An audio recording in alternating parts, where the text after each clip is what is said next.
कितने ऐसे रिक्त सरकारी पद हैं जिसको अगर आप भर देंगे तो लगभग तुरंत आप एक हस्ताक्षर से 6-6.5 लाख युवाओं को आप तुरंत आप रोजगार दे सकते हैं। ये अभ्यर्थी भर्ती में जो आप लोग ये लोग घोटाला कर रहे हैं कि भैया बीएससी जो उसके लिए केपेबल है उसको आप सड़क पर लाठी खाने के लिए आप मजबूर कर रहे हैं और बैकडोर से आप जिन लोगों की एंट्री करवा रहे हैं तो ये आप भ्रष्टाचार को बढ़ावा नहीं दे रहे। मुख्यमंत्री नीतीश कुमार चाहते ही नहीं है कि बिहार का युवा बिहार में रहे, क्योंकि जब हम लोग बिहार में रहेंगे तो हम लोग अपने हक अधिकारों की बात करेंगे, हम लोग बेहतर इंफ्रास्ट्रक्चर की डिमांड करेंगे, हम लोग बेहतर सुख सुविधाओं की मांग करेंगे।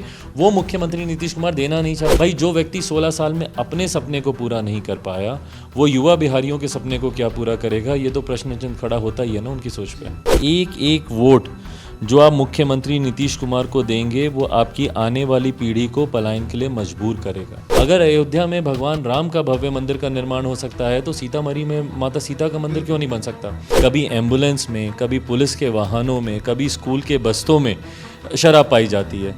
तो भैया इसके जिम्मेदार अगर मुख्यमंत्री नीतीश कुमार और उनके अधिकारी नहीं है तो और हर बिहारी इस बात को खुल के बोलता है कि भैया अब तो घर पे होम डिलीवरी हो जाती है शराब की। तो अगर ये बात एक आम बिहारी को पता है, ये मुख्यमंत्री नीतीश कुमार जी को नहीं पता। नमस्कार, द इंडिया टॉप देख रहे हैं आप। प्रणाम, उदित तारन है। बिहार और उससे जुड़ी जो संबंधित मामले हैं उस पर हम चर्चा करेंगे। हमारे साथ चिराग पासवान जी मौजूद है। सबसे पहले हम सवाल इनसे कर लेते हैं, जहरीली शराब।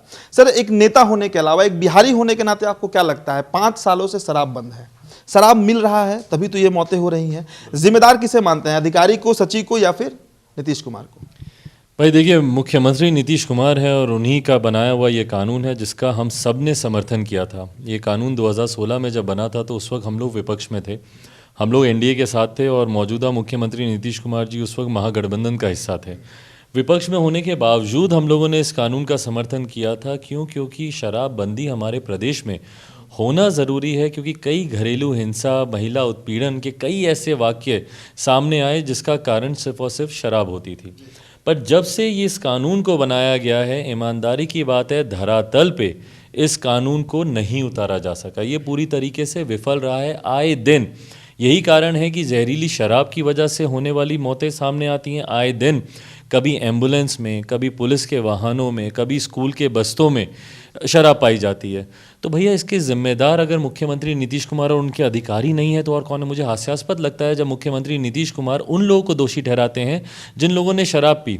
भैया वो रिएक्शन है, एक एक्शन का रिएक्शन है। पहले तो आप एक्शन के ऊपर आप कार्रवाई कीजिए ना कि भाई वो शराब आई ही कैसे।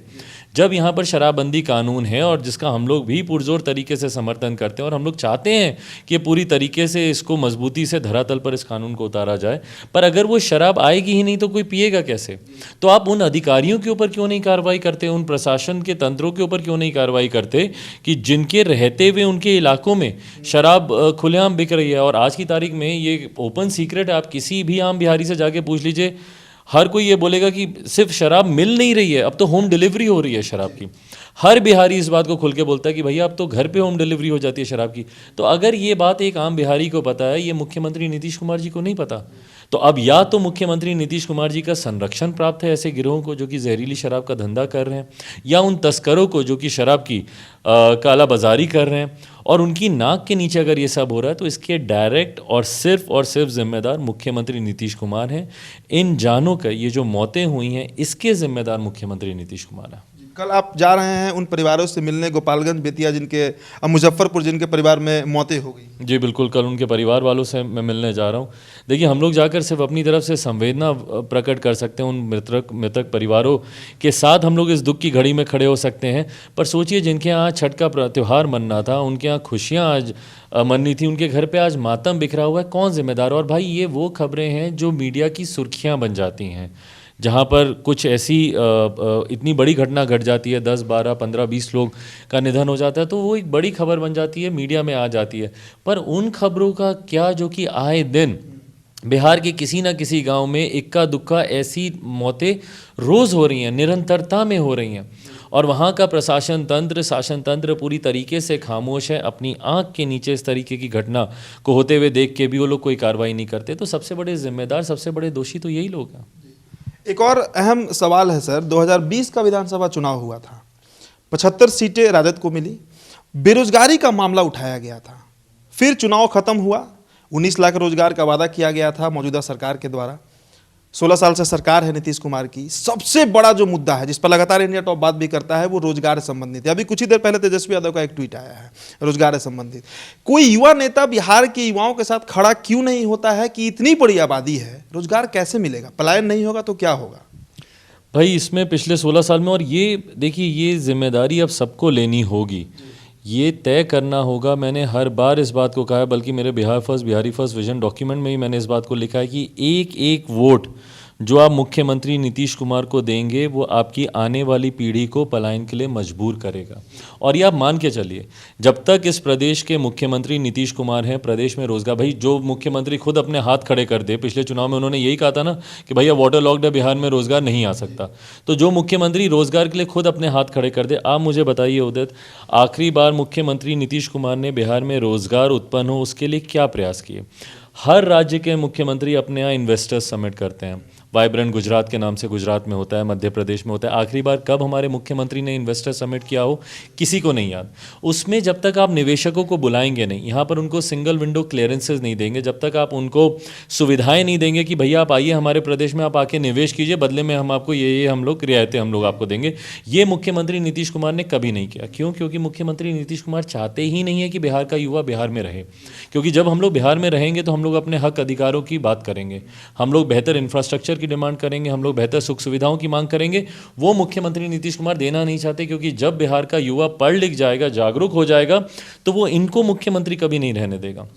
हर वो जागरूक व्यक्ति जो थोड़ा भी अपने प्रदेश और कंपैरेटिवली दूसरे प्रदेशों से अपने प्रदेश को देखता है, तो वो जानता है कि प्रदेश की बदहाली का जिम्मेदार अगर कोई व्यक्ति है तो मुख्यमंत्री नीतीश कुमार है। और वो भी तब जब भाई हमारे प्रदेश में अनंत संभावनाएं हैं रोजगार की।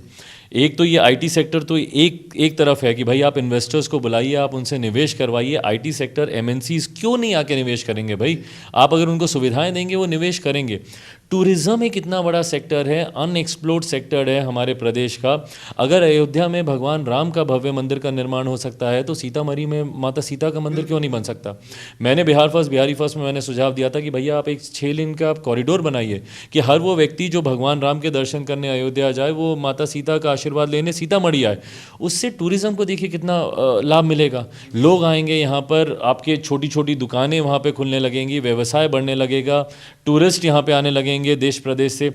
लछवाड़ है भगवान महावीर की जन्मस्थली, वैशाली है, इंटरनेशनल टूरिस्ट वहाँ पर आते हैं। जैन समाज के लोग हैं जो कि देश भर में नहीं दुनिया भर में फैले हुए हैं, वो आते हैं, वो आकर यहाँ पर इन्वेस्ट करना चाहते हैं, बट आप उनको वो सुविधाएं नहीं देते। बोध गया है भाई, इंटरनेशनल लेवल की आप उसको सिटी बना सकते हैं।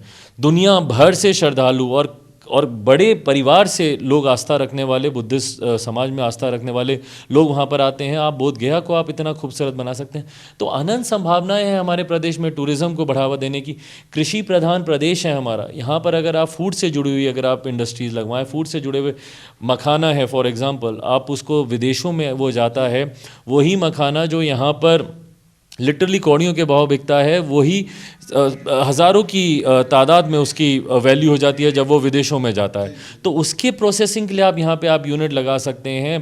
केले के चिप्स केरला से हम लोग मंगवाते हैं, वो इतनी महंगी उसमें आते हैं, उसको अगर आप यहीं पे अगर आप उसके यूनिट लगवाएं तो अनंत संभावनाएं हैं जिससे कि आप रोज़गार के आप अवसर उत्पन्न कर सकते हैं और पलायन को आप रोक सकते हैं। पर इसके लिए वो सोच होनी ज़रूरी है जो कि मुख्यमंत्री नीतीश कुमार की पूरी तरीके से सैचुरेट हो गई है। उन्होंने 2005 में जब वो पहली बार मुख्यमंत्री बने थे उस वक्त उन्होंने कहा था कि मेरा सपना है कि जितने प्रवासी बिहारी हैं दूसरे प्रदेशों में, मैं चाहता हूं कि वो वापस आए। भाई जो व्यक्ति 16 साल में अपने सपने को पूरा नहीं कर पाया, वो युवा बिहारियों के सपने को क्या पूरा करेगा? ये तो प्रश्न चिन्ह खड़ा होता ही है ना उनकी सोच पे। बिल्कुल बिल्कुल। तो बहुत अच्छे तरीके से चिराग पासवान ने बताया किस तरीके से रोजगार दिया जा सकता है। इसके साथ ही साथ एक और बात मैं जोड़ देता हूं कि लगभग 6 लाख एम्प्लॉइज की वैकेंसी सचिवालय में है, मतलब उतने रिक्त स्थान पड़े हुए हैं, पेंडिंग है। 3.5 लाख टीचर्स की वैकेंसी, इस पर भी एक बता दें। बिल्कुल, कितने ऐसे रिक्त सरकारी पद हैं जिसको अगर आप भर देंगे तो लगभग तुरंत आप एक हस्ताक्षर से 6-6.5 लाख युवाओं को आप तुरंत आप रोजगार दे सकते हैं। ये अभ्यर्थी भर्ती में जो आप लोग ये लोग घोटाला कर रहे हैं कि भैया बीएससी जो उसके लिए केपेबल है उसको आप सड़क पर लाठी खाने के लिए आप मजबूर कर रहे हैं, और बैकडोर से आप जिन लोगों की एंट्री करवा रहे हैं, तो ये आप भ्रष्टाचार को बढ़ावा नहीं दे रहे।